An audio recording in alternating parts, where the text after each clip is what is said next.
Reading with your kids. Hola, ni hao, konnichiwa, assalamu alaikum, shalom, mahaba, moni moli wanji, namaste, jambo, bienvenidos. Hi, my name is Jadley, and this is the Reading with Your Kids podcast. We are coming to you from the beautiful neighborhood of Reedville in the southwest corner of Boston, Massachusetts. We are so delighted and so very honored and grateful that you are joining us in our mission to help families grow closer through reading. Please be sure to subscribe to the show in the iHeartRadio app, on Apple Podcasts, Amazon Music, Spotify, wherever you find your podcast. Our guest today is Bob McKinnon. He's celebrating his debut children's book. It's called Three Little Engines. Hey, Bob, how's it going? How are you? I'm doing great. Thanks, Jed. I really appreciate not only coming on, but any opportunity to talk to a fellow Bostonian. Yes, Bob and I were reminiscing about, we roamed some of the same streets and probably raised a little, as they say, used to say, raised a little Cain in the same places. That's right. Living in the streets was the way it was done, right?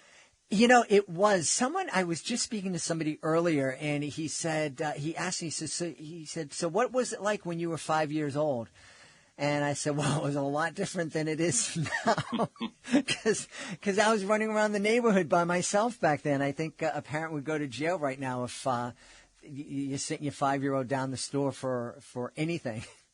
It is a stunning. It's a stunning difference, and there was some interesting. There's a wonderful book called Last Child in the Woods, I think, and it was about kids and their experience with nature. And one study that was quoted was a Duke study that showed that in just a generation, the radius around which a child would roam from their home is 1/16 of what it used to be. Wow.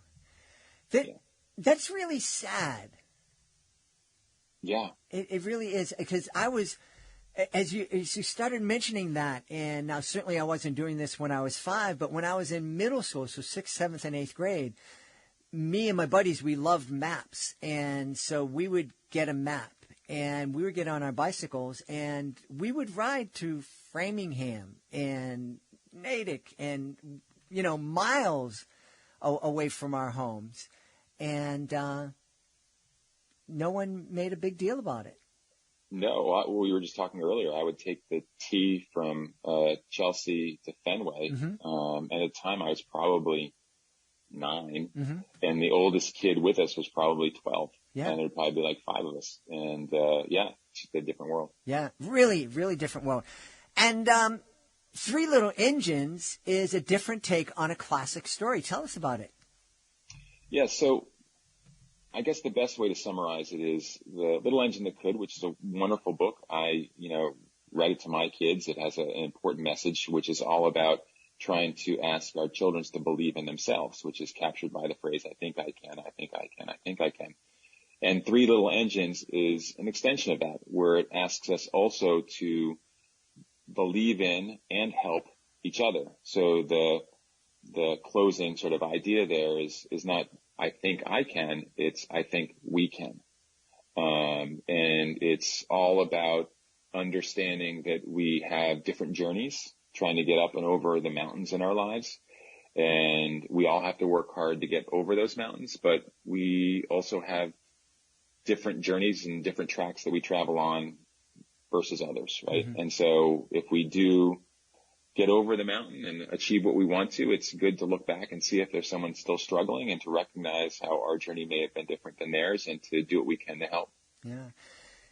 The one thing that the pandemic really pointed out to us is that we do face different challenges in very different ways.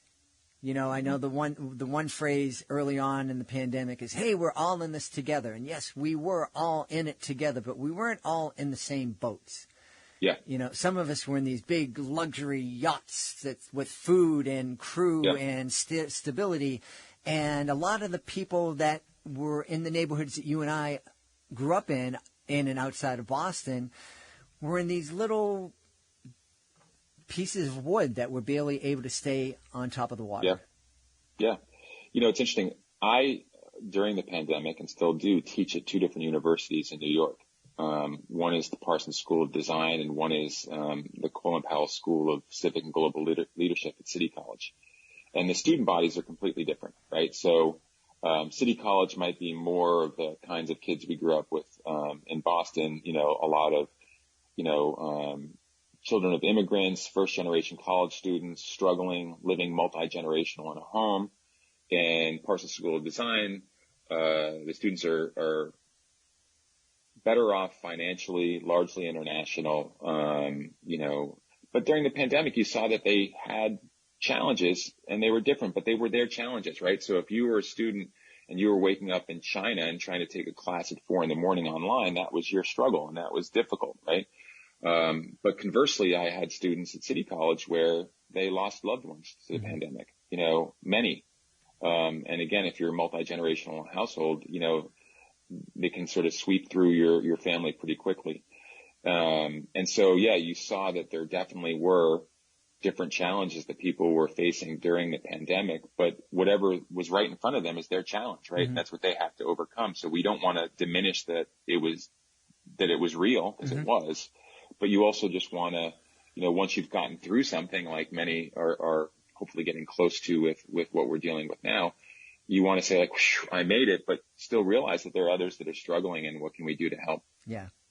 That's so important. And I'm glad you created 3 little engines to help families start talking to their kids about this idea. It is really important for kids to believe in themselves and understand they can do it and push themselves. But I also love this idea of really encouraging our kids to help each other and also to accept help. I think that's difficult for a lot of kids to do. Yeah. So what's interesting to me, and one of the ideas behind the book, is that I think just generally as a country, we don't have good conversations about what it takes to succeed. Mm-hmm. We have the classic sort of bootstrap, just believe in yourself. And we definitely need to tell people that they need to work hard and encourage people to follow their dreams and all that stuff. So I'm not in any way ever trying to diminish that.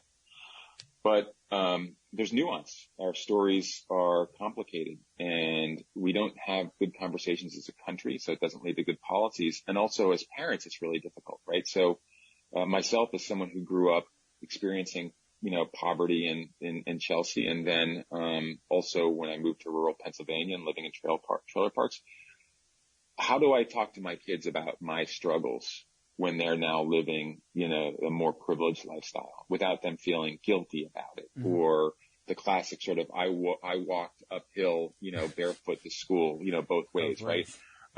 So you want to basically say, hey, everyone has their journey, let's just be honest about what it is. And if you are struggling, it's not that you're not working hard. It's that you're working hard and something has, like in the book, literally fallen on your tracks and you can't move it and you may need some help. And that doesn't mean you're weak. It means you're strong because you were able to, acknowledge that you needed a little bit of help and someone was able to be there. And hopefully that means that the next time you see someone struggling, you'll lift the tree off their track. Yeah. And so, I think it is hopefully a good entryway to a difficult conversation that parents can have with their kids, and then we can, have as a country.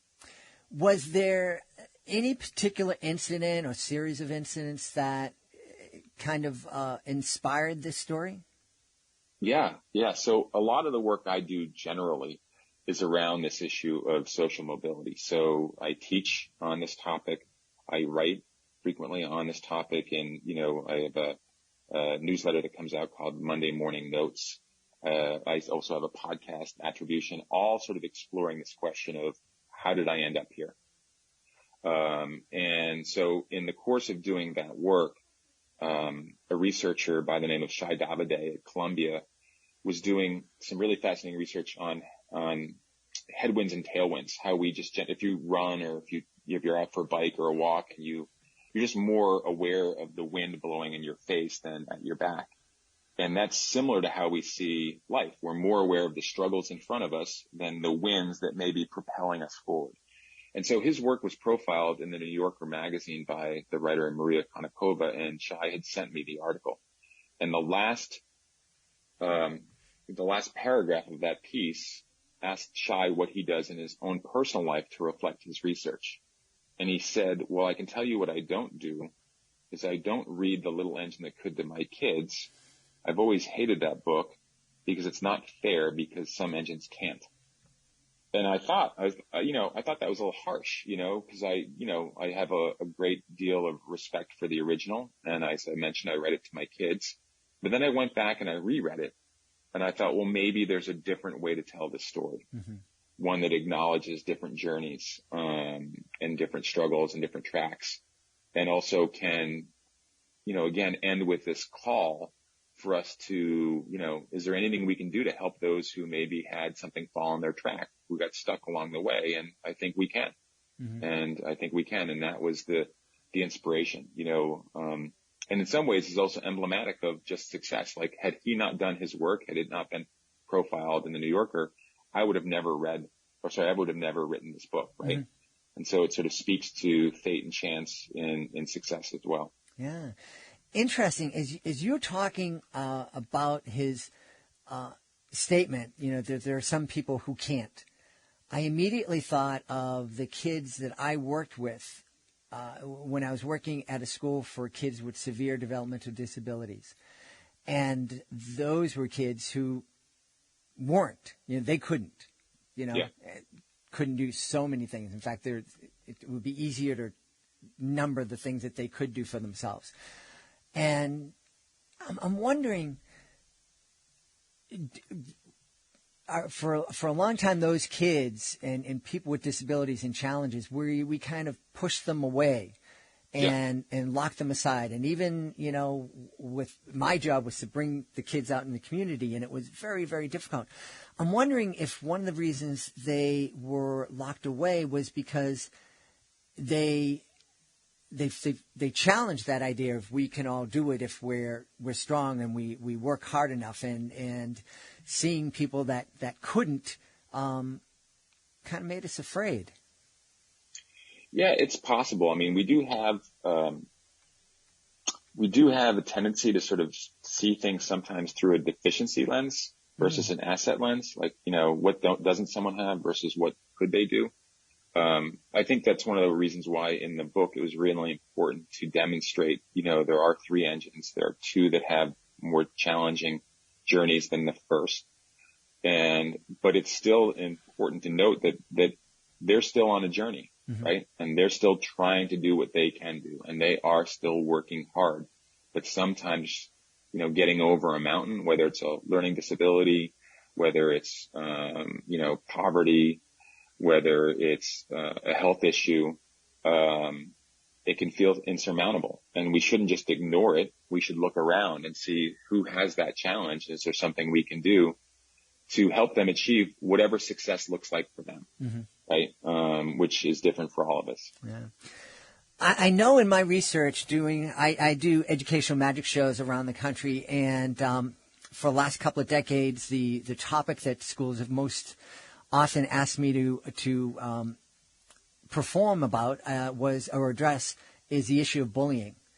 And so I really researched that a lot. And one of the things that I discovered, and it was kind of one of those duh moments, was the programs that addressed that issue best, the schools that had the least amount of bullying, were the schools where the kids would stand up for each other.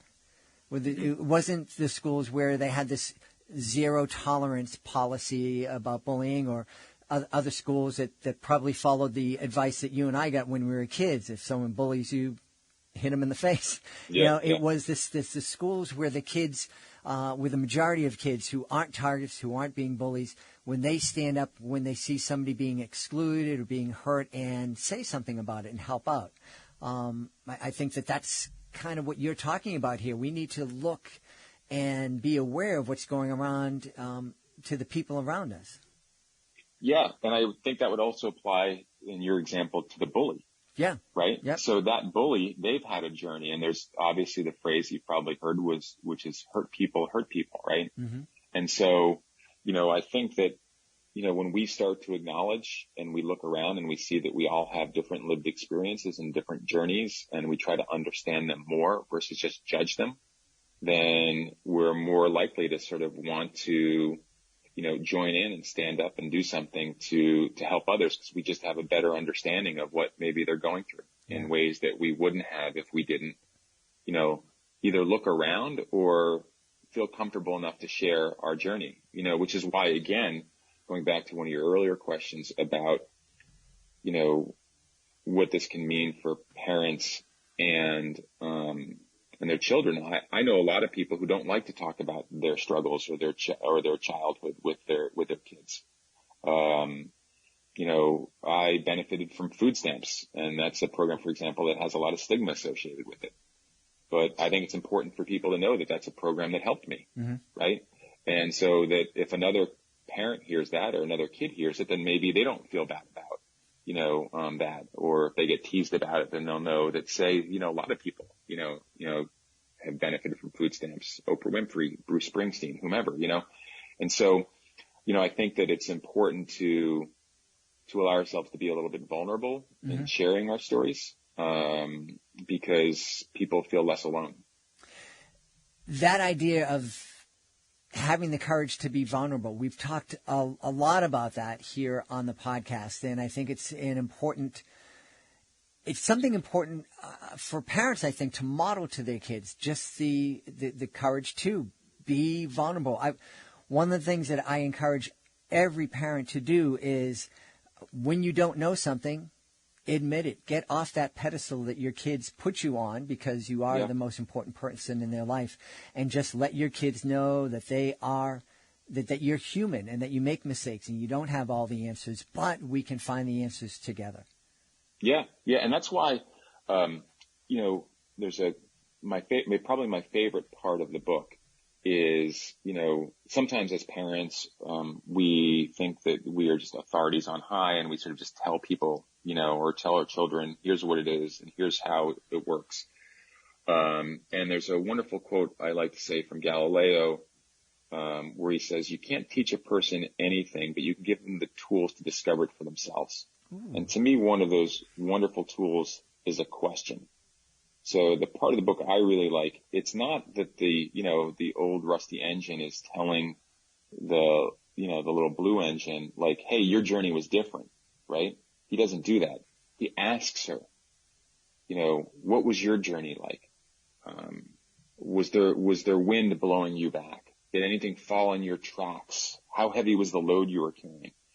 And then that allows her to realize it for herself and discover, and like, oh yeah, my journey was different. And I think that, and that's actually grounded in social science, that's a good way to teach and to instill important lessons. And so I think that, to your point, parents, when they don't have the answers, they ask the questions, and that is a form of vulnerability. And it also shows the beauty of discovery happening, and modeling that for our children. Yeah. What was it like? So you shared with us earlier that you teach in a couple of different colleges, and while picture books can be amazing experiences for college kids to read, then they're not the typical audience. How was it getting into the mindset of an author for little kids, as Yeah. So, I mean, I'm sure and I'm sure people have said this before, but it's a lot easier to write something that's, several thousand words than it is to write something that's several hundred, right? And especially if your goal is to try to distill something that is, has some complex themes in it. And so it was a challenge, but, I looked at the structure of the first book and the cadence, and I just thought, all right, well, I'll try to follow that as a form. I was fortunate that I've been involved in this work for a long time, right? So I've had some practice trying to sort of break some of this stuff down in simpler forms. But it was a challenge, but, the three little engines are really good, conduits for telling the story, right? It is simple. We have different journeys over mountains, and different stuff happens along the way. And then what do you do? Right. And so that became, I think when it was distilled down in that way, simpler than maybe you might imagine. But I do completely respect that it is really hard to tell stories with limited words. And then also want to make sure I give a shout out to Lou Fancher and Steve Johnson, the illustrators, because in some ways they're tasked to bring this to life with the illustrations was even more daunting, because to try to, in a spread, for example, capture 3 different tracks and journeys for these engines was a real challenge, and they did so very beautifully. Yeah. So now that you've written your debut children's picture book, have you caught the bug, or do you want to race back to writing those big 1,000-word pieces? No, well, I just love to write about this issue and the American dream and journeys, and I'm having some conversations with a publisher about other ideas I have that are still children's oriented, because I think it's a great way to try to have this conversation, and it's not just limited to our children. So I've heard back from adult readers who have been moved by this and have reflected on their lives. I'm actually using it to teach to my college students, because I think that the story is instructive. If you take a look at a children's book and you see the finished product, you see a couple names on the cover, and you're like, all right, well, someone wrote it and someone did the illustrations and now it's published. And that's, and you think it's simple, right? But as I mentioned in the origin story of this, I mean, like, it goes back to someone else having done research and it being featured in a magazine. And then the journey of how this book came to be was a culmination in a lot of other research I had read, a lot of other connections I had had. Even once the book is published, then you need to get it out into the world. And again, do you know people who will be able to share the story in outlets like yours? It is a work of hundreds of people, if not more, to get a book out into the world. And I think using it as an instruction to, college students or others to say, like, hey, sometimes we literally judge the book by its cover and say 3 people did this in my case. And it's not that. And that, I think, is illustrative of a lot of success that we see.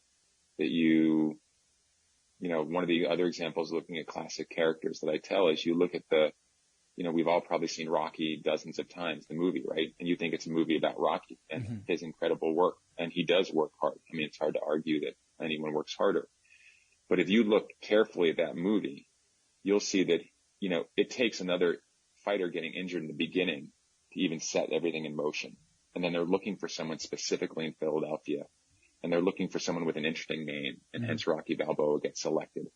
His loan shark boss loans him money to train. Paulie lets him in the meat factory, not only to hit slabs of beef, but also he gets a free steak every day, right? And so on and on. There's all these other people who are contributing to his journey, and we don't see that. And looking for opportunities to show what's happening behind the scenes in our success. I want to do more children's book that can do that, and other media as well that sort of continually just ask us to reflect on, how did I end up here? How did they end up there?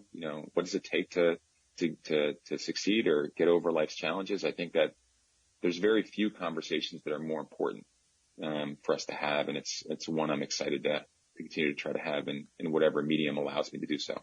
That's one of the things that when I'm in a school presenting my magic show and kids come up to me and they go, "Whoa, you're a magic, you're so cool," I always say to them, "Yeah, I'm doing some tricks and some people taught me how to do tricks, but you have real magic in your pocket. You have this little thing that allows you to communicate with people all around the world. But what's really magic is all the people that work together to make this little thing work. There are literally thousands of people involved in this, and that's really magic. That magic of cooperation."